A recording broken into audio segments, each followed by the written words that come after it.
সম্মানিত ভাইয়েরা, ওই ছোট্ট একটা গ্রামের একটা কথা আছে মনে হলো। ছোট্ট একটা মেয়ে 8 বছর বয়স, হাউমাউ করে কাঁদতেছে। তো তার কান্না দেখে তার মা এসে বলতেছে, মা তুমি কান্দো কেন মা? তোর কান্নার থামে না, ওই মেয়েটার কান্না দেখে ওই মাটাও কান্দে। দুইজনে কান্দা শুরু করছে। মেয়েরা কিন্তু আরেকজনের কান্না দেখলে কান্দে, কান্দে কিনা বলেন? তাদের মধ্যে একটু কান্নার পরিমাণটা বেশি, আল্লাহ পাক মায়া দয়া বেশি দিয়েছেন। তো মা মেয়ে দুইজনে কান্দে, দুইজনের কান্না দেখে আশেপাশে যত মহিলা আছে সবাই এসে এরাও কান্দে। শেষমেশ সবাই কান্না থেমে এখন ওই ছোট্ট বাচ্চা 8 বছরের বয়সে মেয়েকে বলছে, মা তুমি কান্দলা কেন? আমরা তো সবাই তোমার জন্যই কান্দলাম, কান্নার উদ্দেশ্য কি, রহস্য কি? এখন মেয়েটা বলে, ছোট্ট মেয়েটা বলতেছে, মা আমার বয়স এখন 8 বছর, আমার যখন 16 বছর 20 বছর হবে তখন আমার বিয়ে হবে। বিয়ে হওয়ার পরে আল্লাহ পাক আমাকে একটা ছেলে দিবেন, সেই ছেলের বয়স যখন 8 বছর হবে, ও যদি মরে যায় আমি এই টেনশন থাকবো কেন? এই জন্য আমি কাঁদবো। কি কথা কি বুঝতেছেন?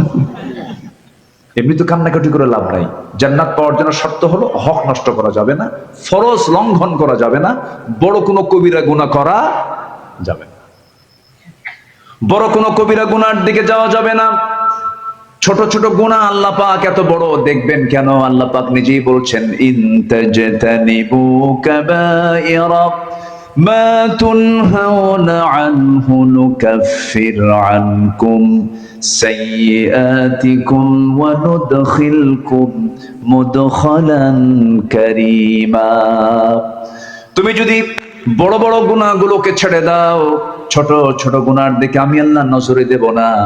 এই গুনাহগুলোকে মাফ করে দিয়ে আমি তোমাকে সুন্দর সম্মানজনক জান্নাত আমি তোমাকে দিয়ে দেব। জোরে বলি সুবহানাল্লাহ। তাহলে গুনাহ ছাড়তে হবে। কোন গুনাহ বলেন? বড় গুনাহ, শিরক, হক, বাপ মাকে না দেখা, মিথ্যা সাক্ষী দেওয়া, সতী নারীর উপরে মিথ্যা অপবাদ চাপায়া দেওয়া, গীবত করা, জুলুম করা, জেনা করা, হত্যা করা, জাদু করা, সুদ খাওয়া, এগুলো তো মনে হয় আমার দেশে নাই। আছে না নাই? আচ্ছা, মদের দোকান রাজশাহীতেও আছে। দোকান যেহেতু আছে কাস্টমার নাই, আসতে কয়। দোকান যেহেতু আছে দোকানের মালিক নাই, লাইসেন্সও নাই। লাইসেন্সও আছে। উনিও কিন্তু সবে কদরের রাত্রিতে গিয়ে আল্লাহর কাছে যা মাফ চায়, আল্লাহ আমারে মাফ করে দাও, কিন্তু সুদের দোকানদার, মদের দোকানদার। কিসের দোকানদার বলেন তো? তাহলে এখন বলেন তো, দোয়া আগে আল্লাহর কাছে চাওয়া দরকার না আগে বড় গুনাহ ছাড়া দরকার? বলেন তো, বলেন কি কি ছাড়া দরকার? গুনাহ ছাড়া দরকার। তাহাজ্জুদ আপনার বাদ পড়ে গেছে, সমস্যা তেমন নাই।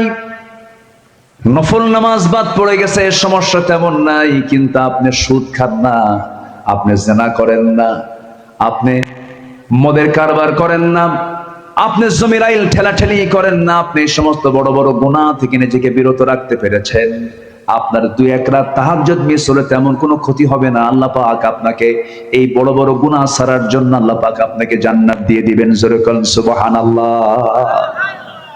বড় গুনাহ করা যাবে না, এবং কোন গুনাহকে আবার খাটো চোখে দেখা যাবে না। ইমানদার যারা কোন গুনাহকে তারা ছোট চোখে দেখবে না। দা মা ইউরবিক ওয়া ইলা মা লা ইউরবিক, যা তোমাকে সন্দেহে ফেলে দেয় সেই কাজ তুমি করতে যেও না। আমার দেশে ভাত খাওয়া লোক বেশি না বিড়ি খাওয়া লোক বেশি? হ্যাঁ বলেন, হ্যাঁ বলেন, ভাত খাওয়া লোক বেশি না বিড়ি খাওয়া লোক বেশি? বিড়ি খায় বেশি। পরিমাণ কোনটা বেশি? ভাতের পরিমাণ বেশি না বিড়ির পরিমাণ বেশি? কি কয় ভাত খায় বেশি? কত বেলা ভাত খাওয়া বাদ পড়ে, কিন্তু কি বাদ পড়ে না? ভাত খাওয়ার সময় পায় না, কিন্তু কোনটা ছাড়ে না? কোথায় যে একটা কামড় মারে, দরবার হচ্ছে না, ব্রেন কাজ করতেছে না, মাতব্বর বলতেছে আমার তো ব্রেনই কাজ করে না, তোমরা থাম আমি একটু আসি। ওতে খাতে যায় কয়েকটা টানটুন মেরে ব্রেন সেট আপ দিলাম, রিফ্রেশ করলাম। এ আছে না নাই? বলেন আছে না নাই? হাইরে টানা টানে কুষ্টিয়ার দিকে। কুষ্টিয়া তো পাশাপাশি, রাজশাহীর পাশাপাশি। কুষ্টিয়ার লোকগুলো রাজশাহীতে এসে মেডিকেলে চিকিৎসা সেবা নেয়। কুষ্টিয়া তো পাশাপাশি না, পাকশি হয়ে চলে আসে রাজশাহীতে। রাজশাহী তো আপনাদের অনেক ডেভেলপ, আলহামদুলিল্লাহ। তো কুষ্টিয়ার এই অঞ্চলগুলোতে বিশাল আবাদ হয়, তামাকের আবাদ। তামাকের গাছ দেখছেন কিনা আমি জানি না। তামাকের পাতাগুলো এত বড় আর এত সজীব, এত মজবুত পাতা। এত সবুজ পল্লব, মানে এত মানে দেখতে এত সুন্দর, মনে হয় আমি খাই। তাজা পাতা, মানে খুবই সুন্দর, একদম বড় বড় পাতাগুলো, মজবুত পাতা। এই পাতাগুলো আমি একদিন দেখে ভাবলাম যে এই যে মাঠকে মাঠ লাগাইছে, কোনো এই তামাক আবাদের কোনো জমিতে বেড়া নাই কেন?